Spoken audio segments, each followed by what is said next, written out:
ሊሰማ ኢየሱስ ዳግም ይመጣል። ደስ ይበለን እንዘምር ኢየሱስ ዳግም ይመጣል።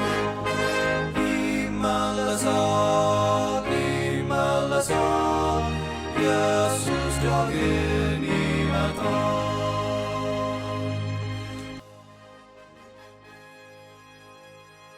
ርስቴ ተዋበችልኝ ገመድ በማሬ ስፍራ ወደቀችልኝ። የርስቴ ገመድ በማሬ ስፍራ ስለወደቀች ምንም አልፈራም። ሃሌሉያ። ሻሎም ቅዱሳን፣ የአባቴ ብሩካን፣ የጌታ ጸጋ ይብዛላችሁ። እንዴት ናችሁ? እህታችሁ ሳራ ነኝ። አምላኬን አከብራለሁ። ዛሬንም እግዚአብሔር እንደገና ይህንን እድል ስለሰጠን ከእግዚአብሔር ቃል ዛሬ መጨረሻውን ክፍል ከእናንተ ጋር እካፈላለሁ። አንድ ስፍራ አንብበን እንጸልያለን። መዝሙረ ዳዊት በቅንፍ 16 ቁጥር 5 ላይ ያለውን ክፍል አነባለሁ። እግዚአብሔር የርስቴ እድል ፋንታና ጽዋዬ ነው፣ ዕጣዬንም የምታጠና አንተ ነህ። ገመድ ባማረ ስፍራ ወደቀችልኝ፣ ርስቴም ተዋበችልኝ። ሃሌሉያ። እግዚአብሔር ሆይ የርስታችንን ገመድ ባማረ ስፍራ ስለወደቀችልን፣ ርስታችንንም ካንተ የተነሳ ስለተዋበችልን እጅግ እናመሰግንሃለን። ጌታ ሆይ ዛሬም አንድ ነገር በልን። አባቴ መንፈስ ቅዱስ ጋበዝኩኝ ወደዚህ ስፍራ። ዛሬም ና። የማትሰለችን አምላክ ነህ። ቃል የማይሰለችንም ጌታ ሆይ ከማር ይጣፍጣል ቃል። ዛሬም ቃልን ተናገረን፣ እኛም እንስማ። በጌታ በኢየሱስ ስም አሜን አሜን። ክብር ለኢየሱስ ይሁን። በባለፉት 2 ቀናት የሩትን ህይወት እያየን ነበረ። የዚህ የአቤሜሌክ ቤተሰብ ታሪክ ዛሬ መጨረሻውን ክፍል አብረን ተመልክተን እንጨርሳለን። አጭር የሆነ መልእክት እግዚአብሔር ይሰጠናል፣ መንፈስ ቅዱስ ይናገረናል። ትናንትና የሩት ታማኝነት በእርሻ ውስጥ የእግዚአብሔር አጀንዳ እንዴት እንደሆነ፣ የእግዚአብሔር ምሪት እንዴት እንደሆነ፣ እግዚአብሔርም እንዴት እንዳከበራትና በቦዔዝ ፊት ሞገስን እንዳገኘች ተናግረን ነበር ወገኖቼ። እየጨረስ ነው። ዛሬ ደግሞ የሩት ትትግና ወይንም ደግሞ መበጀት የሚለውን የመጨረሻውን ክፍል በአጭሩ አጠቃልላለሁ። ከመጀመሪያ እንደተናገርኩት የዚህ መጽሐፍ ታሪክ የእግዚአብሔር አጀንዳ በዚህ መጽሐፍ ላይ ስላለ እግዚአብሔር ይሄ መጽሐፍ እንደ ትንቢት እንድጻፍ እንግዲህ ጻፊዎችን እግዚአብሔር አነሳሳልን ለትምህርታችንን ስለሚሆን ማለት ነው። ትናንትና ምዕራፍ 2 እና በክፍል ምዕራፍ 3 ተመልክተን ሩትን በእርሻ ውስጥ እግዚአብሔር ሞገስ ሆኗት በቦዔዝ ፊት ሞገስን እንዳገኘች አብረን አይተናል ወገኖች። ዛሬ ደግሞ የመጨረሻውን ክፍል ቦዔዝ ለዚች ምስኪን ለሆነችው ለዚች ለተባረከችው ሴት ትድግናን እንዴት እንዳደረገ አብረን እንመለከታለን። ምዕራፍ 3 እና በክፍል ምዕራፍ 4 ላይ ያለውን ክፍል አብረን አንብበን አይተን እንጨርሳለን። ምዕራፍ 3 ላይ እንደገና ኑሃሚን ሩትን ምክሯ አይለይም፣ የምታደርገውን ሁሉ ትነግራታለች ስቴፕ ባይ ስቴፕ። እንግዲያውስ በቦዔዝ ፊት ሞገስን ካገኘሽ አንቺ ሄደሽ በመሸ ጊዜ ከቃርሚያ በኋላ ተጣጥበሽ በእግሩ ስር ተኝ ብላ ወደ ቦዔዝ ሩት እንድትገባ አሁን የመጨረሻውን ምክር መከረቻት ወገኖች። ምዕራፍ 3 ቁጥር 10 ላይ እንዲህ የሚል ቃል ቦዔዝ ለሩት ተናግሮ ነበር። ልጄ ሆይ በእግዚአብሔር የተባረክሽ ሁኚ፣ ባለጠጋም ድሃም ብለሽ ጎበዛዝትን አልተከተልሽምና ከፊተኛው ይልቅ በመጨረሻው ጊዜ ቸርነትን አድርገሻል ብሎ ተናገራት። ሃሌሉያ። ከፊተኛው ይልቅ የአሁኑ ደግሞ በዛ፣ ቸርነትሽ በዛ፣ ትህትናሽ በዝቷል። እንደው ምን እንደምደረግ ግራ ነው የምገባው ማለቱ ነው የሚመስለኝ። እንደው እስካሁን ያደረግሽው ደግነት ራሱ ቀላል አይደለም፣ የአሁኑ ደግሞ እጅግ በዝቷል። ሃሌሉያ። ከፊት ይልቅ በመጨረሻው ጊዜ ቸርነትን አድርገሻል፣ ይሄኛው ከፍተኛ ሆኗል ብሎ አላት። ክብር ለአምላካችን ለእግዚአብሔር ይሁን። ስለዚህ ይሄንን ስመልስላት እንደገና እንደዚህ አላት፣ አሁንም ልጄ ሆይ አትፍሪ፣ በአገሬ ያሉት ሕዝብ ሁሉ ምግባር መልካም ሴት እንደሆንሽ ያውቃሉና ያልሽውን ነገር ሁሉ አደርጋለሁ አለ። ምንድን ነው ያለችው? ከእግሩ ስር ሆነች። ቦዔዝ የኑሃምን ዓላማ ቦዔዝ እንዲጠቀልላት ነበረ ሩትን ወገኖች። ምክንያቱም የቅርብ ዘመድ እሱ ነበርና በብዙም ያያት፣ ትህትናዋን ያያት። እርሱ እርሻ ውስጥ ገብታለች ኦልሬዲ። ይቺ ሴትዮ ከእርሱ በረከትን ተካፍላለች። ስለዚህ ኑሃምን ትክክለኛ ናት። ግን የቦዔዝን ደግሞ ወገኖቼ ኳሊቲ እዚህ ላይ እናያለን። ምን እንዳላት ገብታ እግሩ ስር ስትተኛ እኔ ቸርነትን አደርግልሻለሁ፣ ነገር ግን አላት፣ ቃል ገባላት። የቅርብ ዘመድ አለ፣ እውነት ነው፣ እኔም የቅርብ ዘመድ ነው፣ ከኔ ግን የሚቀርብ ስላለ ይንጋና እሱን እናጣራለን። አንቺን ዋርሳ ሊሆንሽ የሚችል እሱ ስለሆነ ከኔ የሚቀድም ስላለ። ሃሌሉያ። እግዚአብሔር ዛሬ እንደ ቦዔዝ ያለውንም ወንድ ልጆቻችንን ያድርግልን።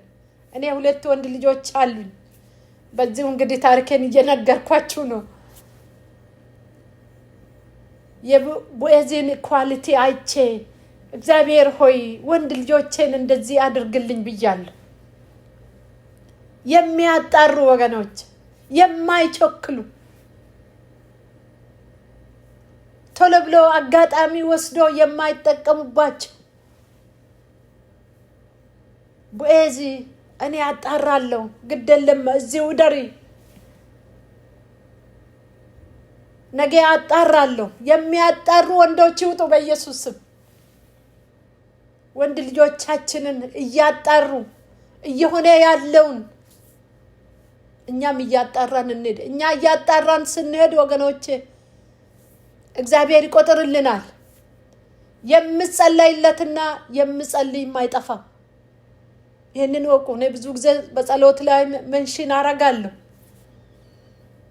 ቦዔዝ ሩትን እደሪ ውዚህ፣ አይዞሽ፣ ልብሽ አይውረድ። ደግሞ እኮ ቃል ኪዳን ገባላት። እሱን አጣራና እርሱ ዋርሳሽ ካልሆነ እኔ አለው፣ ምንም አትጨነቂ። ሽማግሌዎችን ጠርቶ ይህንን ለአቤሜሌክ ከቦዔዝ ይልቅ ይቀርባል የተባለው ሰው ተጠርቶ ካጣራ በኋላ ወንድ ልጆቻችንን ትውልዳችንን የሚያጣራ ትውልድ፣ ያገኘውን ሁሉ የማይሰበስብ ትውልድ እግዚአብሔር ያድርግልን ወገኖች። አጣርቶ የሚጠቅመውን የሚወስድ ትውልድ።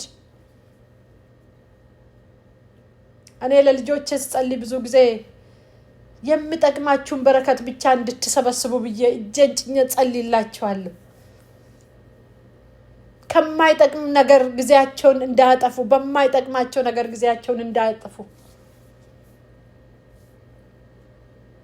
ስለዚህ ቦዔዝ ሽማግሌዎችን ጠርቶ አስፈላጊ የሆነውን ቅድመ ሁኔታ ሁሉ ጨርሶ ያ ሰው ስሙ ስላልተጠቀሰ ላገኝ አልቻልኩም፣ ምናልባት አላነበብኩም፣ ጊዜም እያጠረን ስለሆነ እኔ ዋርሳ አልሆንም ባለ ጊዜ ሃሌሉያ ምዕራፍ 4 ላይ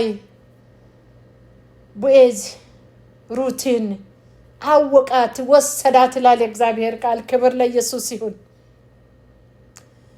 ወገኖቼ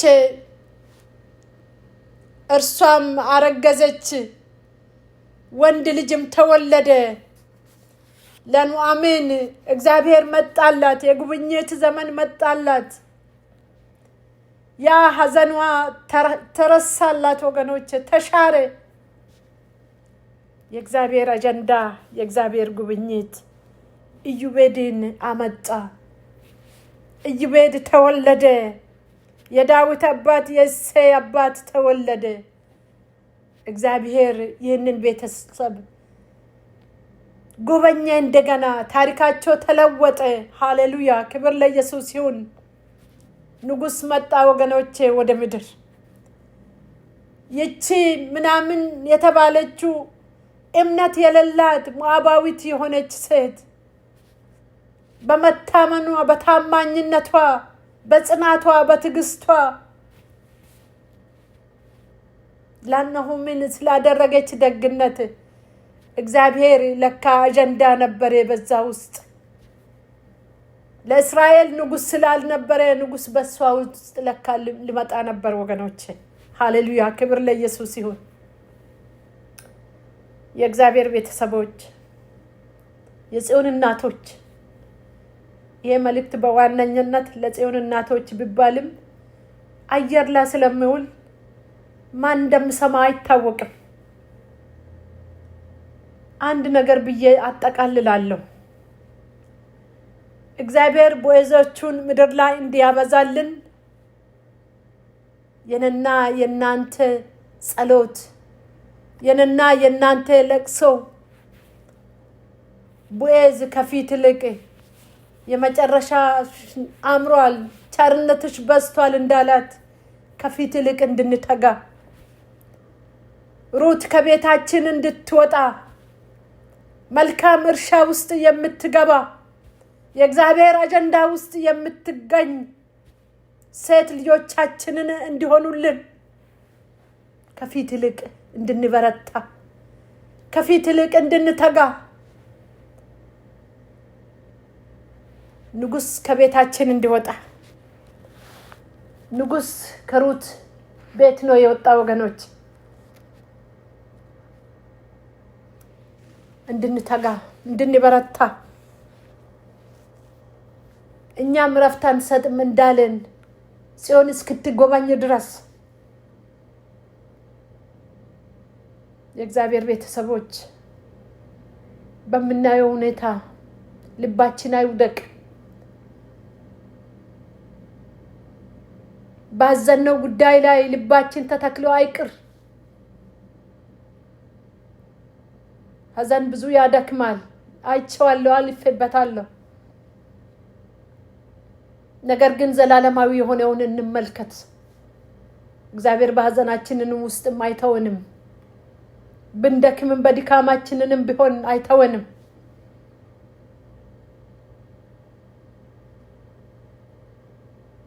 እናት ትውጣ። ታውቃላችሁ መሳፍንት ምዕራፍ 4 ላይ ዲቦራ ያላት፣ ዲቦራ መሪ ነበረች፣ ጃጅ ነበረች፣ እሷ ዳኛ ነበረች፣ ለእስራኤል የምትፈርድ ነብይም ነበረች። ግን ምን እንዳለ ታውቃላችሁ? ዲቦራ እናት እስክትሆን እናት ሆና እስክትወጣ። እናቶች እግዚአብሔር ብዙ ከኛ ይጠብቃል። አባቶችን መተው አይደለም፣ ሁሉም ያስፈልጋል። ቸርነትን አድርጉ፣ ቅንነትን አድርጉ።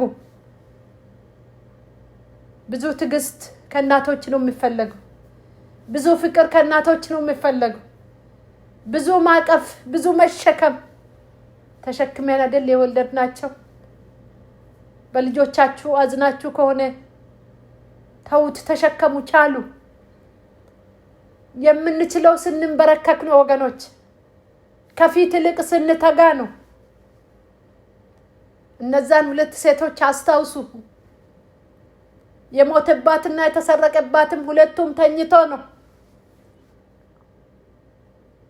ስለዚህ ከፊት ይልቅ እንድንበረታ ከፊት ይልቅ እንድንተጋ ትውልድን እንድናስመልጥ ከአውሬ አፍ እንድናድናቸው በርቱላችሁ ወዳለው እግዚአብሔር አምላክ እንዲሁ እንደተናገረ እንዲሁ ያደርግላችሁ። እግዚአብሔር ፊቱን ያብራላችሁ፣ ሰላሙን ይስጣችሁ፣ ይራራላችሁ።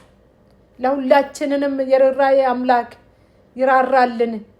ጉብኝቱ ከሱ ዘንድ ይሁንልን። በአብ ወልድ መንፈስ ቅዱስ አንድ አምላክ ጌታ ኢየሱስ ይባርካችሁ። ሻሎም።